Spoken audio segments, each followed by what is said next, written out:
যদি তুমি গরিব হও তোমার নিজের আত্মীয়রা তোমাকে এড়িয়ে যাবে, আর যদি ধনী হও তুমি দূরের আত্মীয় তোমার খোঁজ নিবে। হাসি দিয়ে আপনি অনেক সমস্যার সমাধান করতে পারবেন, আর নীরবতা দিয়ে অনেক সমস্যার উপেক্ষা করতে পারবেন। যোগ্যতার চেয়ে বেশি কিছু পেয়ে গেলে মানুষের ব্যবহার পশুর মতন হয়ে যায়। অভাব যখন দরজায় এসে দাঁড়ায়, ভালোবাসা তখন জানালা দিয়ে পালায়। কষ্ট পেয়েও যারা প্রতিবাদ না করে চুপ থাকে, এটা তাদের মা বাবার দেওয়া ভালো শিক্ষার পরিচয়। ফুলকে নাকের কাছে নিয়ে শুকতে হয়, আর পচা জিনিসের দুর্গন্ধ এমনিতেই নাকে চলে আসে। যোগ্য লোক ডেকে কাছে নিতে হয়, আর অযোগ্য লোক এমনি এমনি এসে তেল দিতে শুরু করে।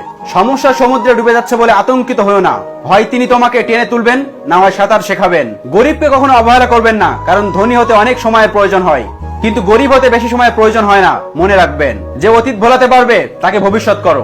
নিজের পরিচয়ে পরিচিত হওয়ার চেষ্টা করুন। কোন বড় নেতার পাশে দাঁড়িয়ে ছবি তোলা মানে এই নয় যে আপনি একজন বড় নেতা। যদি আয়নায় মানুষের চেহারা না দেখে গিয়ে চরিত্র দেখা যেত, তাহলে মানুষ চেহারা সুন্দর না করে চরিত্র সুন্দর করার প্রতিযোগিতায় ব্যস্ত থাকতো। বুঝলে প্রিয়, ভালোবাসা পৃথক